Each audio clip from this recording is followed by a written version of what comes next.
All right, Nerd Nation, it is time to get into what this week's episode is all about. Let's talk the year 2000. It's the first year of the new millennium, or for our sake, the new nerdlennium. The year 2000 brought us so many things from games to movies to television shows, to a shift in what it was to be a nerd. Here we kind of began to see a shift in what nerd culture was going to be, possibly for the next few years or the next few decades. We did not know, but we definitely saw a shift in nerd culture. Whether it was people being turned on to nerdy movies because attractive superstars were playing the roles, like, I don't know, Hugh Jackman as Wolverine, for instance. Regardless of these impacts, though, nerd culture 2020 is celebrating its 20th anniversary. The year 2020 marks the 20th anniversary of the year 2000, the Y2K, or the N2K, as I like to call it for nerd culture. But also, many of those landmark moments in our pop culture are celebrating that same anniversary, not just the year. I mean, we had a lot of landmarks in 2000. So why don't we lace up our Jordans, turn off the Coldplay, and celebrate the 20th anniversary of the new nerdlennium. Now let's first talk about yours truly in the year 2000. In the year 2000, I was not yet the Duke of Nerds like I am today. I was a nerdling. I was 10. That April, I was going to be turning 11. I was a nerd. I knew I was a nerd. I loved heroes like Batman and Wolverine. I read comics and watched Dragon Ball Z and Toonami after school every day. I had Pokemon cards in a binder and played video games constantly. I was studying the lore of Bigfoot and Thor more than I wanted to play sports and study actual subjects in school. But, don't get me wrong. I loved playing baseball and some other sports, contrary to my parents' belief. I did enjoy it. I enjoyed going to Tennessee football games like I still do every Saturday. And yeah, I even had a dream one point of playing first base for the Cincinnati Reds one day. But, deep down, I knew I was a nerd. One of the biggest problems I had, though, was not coming to terms with being a nerd, but fitting in. Now, I had nerd friends that would, play the Goku or Cyclops to my Vegeta and Wolverine, but I still felt like I had to hide. I felt like I had to, try out for the basketball teams and be on the ball field to keep up appearances of being quote unquote normal. Nerd culture was picking up steam at the turn of 1999, and however, I really wasn't celebrating being a nerd like a lot of people do today. During this coming decade that, in next week's episode, I'll get into a little more detail, but started in the year 2000, it was still kind of, I don't want to use this term, being a nerd was kind of a closeted moment for some of us. I'd never compare being a nerd in a majority of jocks in a small town like that of being, a minority or a member of the LGBTQ community. That's not my intention. This is in no way a comparison.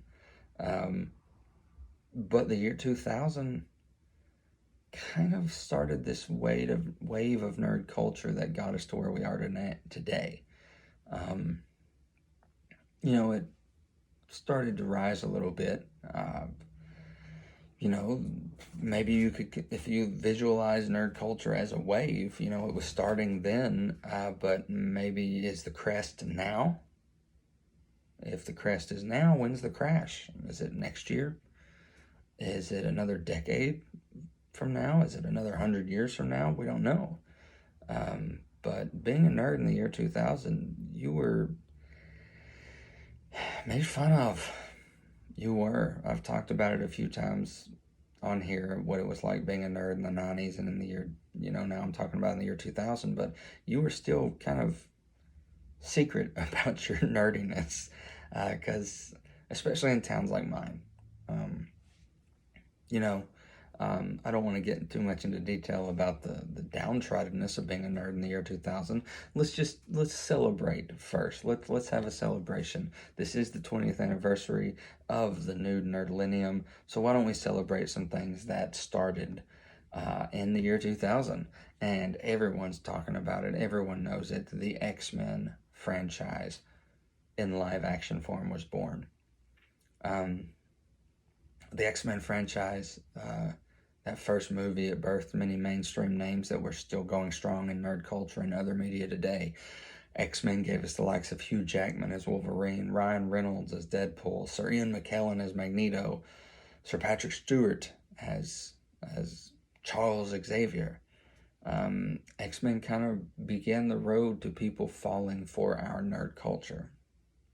I don't want to, in listing those names, those weren't in any order, but I don't want to downplay the females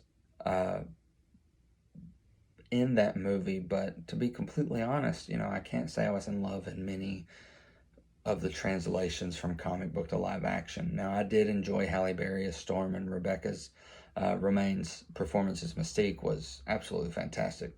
She was the best female performer out of those live action X-Men movies, if you ask me. But I did not get behind. Yeah, I know some people would probably crucify me for saying this, but I did not get behind Jean Grey's live action performance. I did not. I love Famke Jensen, but as an actress, but I just did not think she was the best suit for Jean Grey. And let's not even talk about Anna Paquin as Rogue. We're not even going to go there, because I am a fan of Rogue, and whew, that was rough. Although we had seen some live action superheroes before, like Captain America in 79 and 1990, as well as, many Batman live action movies. This movie showed us that we were ready for franchises of live action comic book movies, and I wouldn't even call what Batman live action in cinema was as a franchise, because things changed constantly. This was kind of that birth of the live action comic book movie with the same characters going forward. Without X-Men, and let's be honest, in 1998 we had Blade. Without that, we don't have Avengers Endgame. We don't have Guardians of the Galaxy. We don't have Spider-Man. X-Men kind of paved the way for live action comic book movies. And again, I'm not giving it full credit, because Blade saved Marvel in 1998 from a very scary situation, but I'll get to that at a later date. I am going to talk about that. That first X-Men movie gave us a heck of an origin for the franchise, too. We got to see all the big names of both X-Men and the Brotherhood when they did battle. You had Magneto, Sabretooth, Toad, Mystique. You also had Cyclops and Jean and Storm and Charles, and we got to meet Wolverine and Rogue, and so it was really fantastic. We even got to see some of those cartoon names like Senator Kelly and Mr. Gyrick, and it had a lot of great fan service too, like references to Wolverine's yellow spandex, the Blackbird, coming out of the basketball court, Magneto and Charles' friendship that we all knew as, fans of the cartoon, Wolverine's heightened senses like his smell, and him on the bike, and him smoking the cigar and saying bub. The list goes on. The fan service was there. Now, by all means, I don't want to make this X-Men anniversary celebration episode. But the year 2000 did finally bring us the X-Men on the big screen, and it got us kind of on the way to where we are now with comic book franchises and cinema. So, cheers to you, X-Men, and happy anniversary. The year 2000 also brought us gaming. Let's talk about gaming in the year 2000. We saw the beginning of some game franchises like Bejeweled, started in 2000, Hitman, The Sims, and a few more like poor Jet Set Radio for the very short-lived Sega Dreamcast. There are two games though that I want to talk about in detail. One of them being The Legend of Zelda Majora's Mask and Diablo 2. These games absorbed more of my time than most things should in the year 2000. That and Dragon Ball Z, of course. Let's talk a little bit about Legend of Zelda Majora's Mask. Now, this was the follow-up to Legend of Zelda Ocarina of Time, which you have heard me say over and over again is the best. It is iconic, and it's my favorite. Majora's Mask, it's actually the 6th installment of the Legend of Zelda game franchise. We all know the story. Link he's a child again after the events of Ocarina of Time, and he finds himself in another land called Termina. Now, the antagonist, Skull Kid, steals this ancient relic. It's Majora's Mask.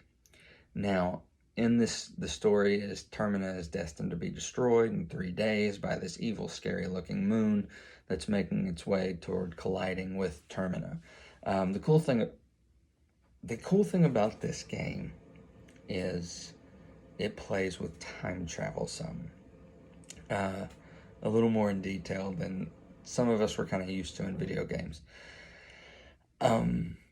It also played with the fact that there were many different masks that you could wear that actually physically transformed you into another being, and it also added stress of you were on a schedule. You had to do everything.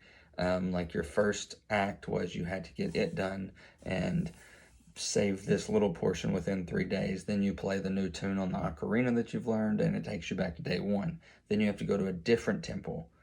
Yes, still the same structure. There's temples, water temple, blah, blah, blah, all that same stuff. Now, like its predecessor of Ocarina of Time, the game was hailed as one of the greatest games of all time, and it sold over 3 million copies worldwide.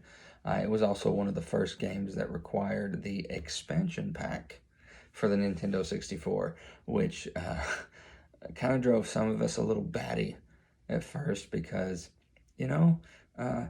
when Majora's Mask came out, a lot of us didn't need expansion packs before, so we bought the game and couldn't play it. So then we had to go out and buy a little expansion pack that you connect to it and everything, and it was all very, very technical stuff. I don't want to bog your mind with it. I challenge any of you young gamers, though, if you have the ability to play Majora's Mask, I highly recommend it. I recommend that you, especially if you can. Now, I am lucky enough, I still have a Nintendo 64 that works, and playing it on the 64, they did re-release it twice. They re-released it for the GameCube and the Wii. So you can play it there as well, but I highly challenge you, young gamers out there, to get into Majora's Mask and let me know how that goes for you. The other game I wanted to talk about a little in detail was Diablo 2. The year 2000 kind of began this rebirth of computer gaming and led us from the days of Oregon Trail to games like Warcraft, Command & Conquer, and many titles that were PC exclusive. Kind of birthed the generation of PC gamer, truthfully. Diablo 2 was one of the biggest fights, actually, that I have ever gotten into with an old friend of mine. And it caused many, many sleepless nights for the old Duke. The fight was actually over a girl. come to think about it. But we'll ignore that aspect of it. So, um, you know, unlike games like Skyrim, okay, so let's compare it to Skyrim.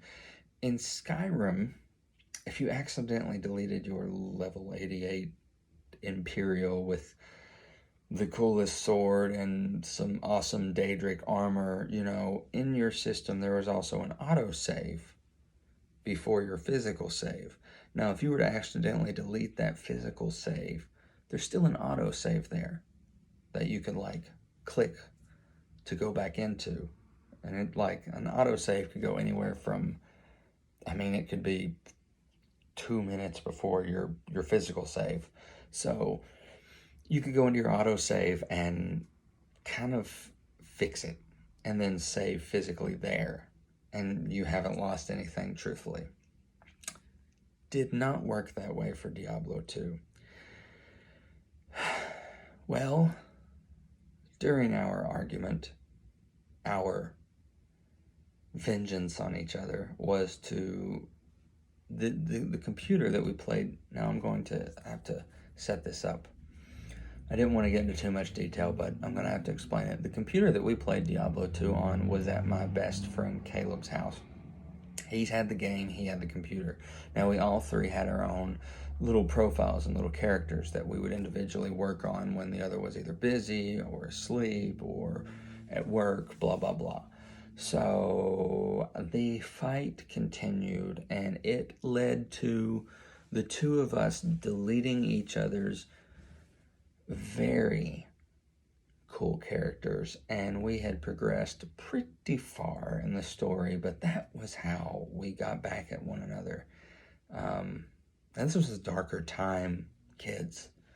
This was a darker time indeed for gaming nerds. We were vicious little things. Couldn't trust us. Now, looking back now, it's crazy kind of how silly it was. But then deleting someone's character in a game that they can't, reclaim is like biting your thumb in a Shakespearean novel, or smacking each other in the face with a glove, ready to duel.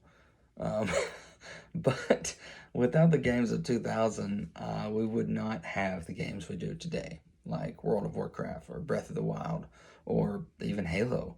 After Hitman and its type of game hit big, we were then starting to see titles like Splinter Cell. Now that was a game. I am glad I grew up during this time. If you are a gamer and you have a chance to go back and check out any of the titles I've mentioned, Diablo 2, Majora's Mask, the first Hitman, go check those out. They're pretty good. Being a nerd in the year 2000 during the new millennium, it didn't take much to really entertain us. Also, you could give us a stick and we were a warrior. Give us a Nerf gun and we were Neo. Put me in a pool and I'm Vegeta, flying around, punching really fast and shooting Kai blasts at my friend. It was water. We were shooting water, basically, pretending we were in Dragon Ball Z, but I digress. Then, see, I was always Vegeta, and he was either always Trunks or Piccolo, if I remember correctly. Caleb was. We didn't have smartphones and social media.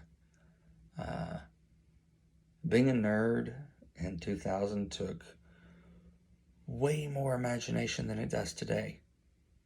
We had to build with our imaginations when we played outside instead of having it all brought to us in an app or a VR experience. We were the characters more than actually watching them in a theater or a streaming service. Speaking of VR, I also, when I was in Greenville this past weekend, and I'd already done it, my friend Brant has the Oculus, the VR thing, and he put me in this extremely haunted house game. Can't remember what it's called, but it's terrifying. Check that out if you have a chance. It's terrifying. Entertaining as all get out. I think I have some videos that I can post to our social media. So, back to the topic at hand. Entertaining ourselves would never be the same, really, though, moving forward. I'll even go as far as to say that being a nerd in 2000 and 99 prior to that, the first or even the first few years of the 2000s, it was harder. It took work, it took imagination, but it was also in secrecy.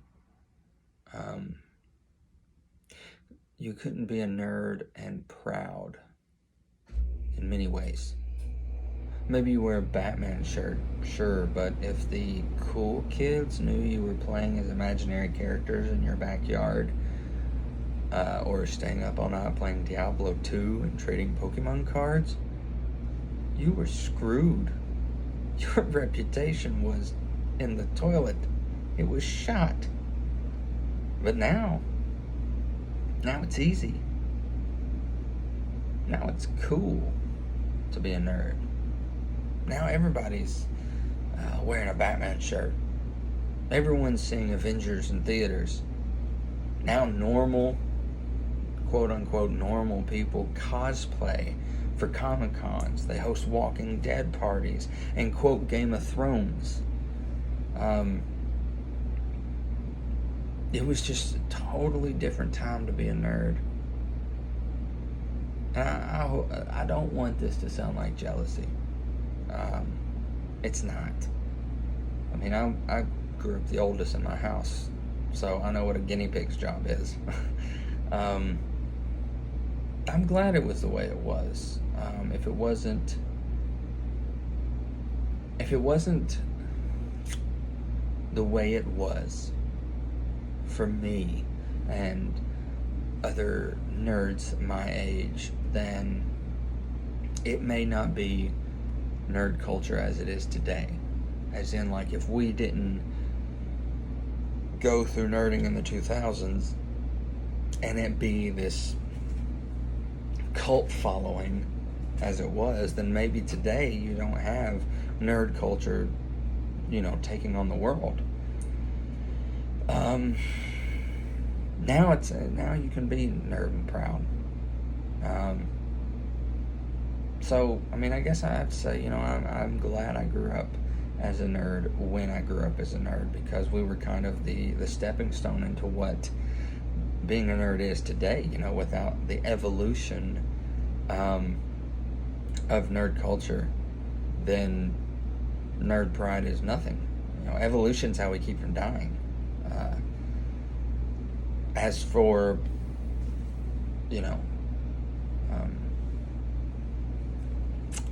I guess as for the nerd evolution, that led to where we are today. Yeah. Nerd evolution led to where we are today. Now, where are we today? I would say if nerd evolution put us to where we are today, then what we are today is more like a nerd revolution. But more on that at a later date.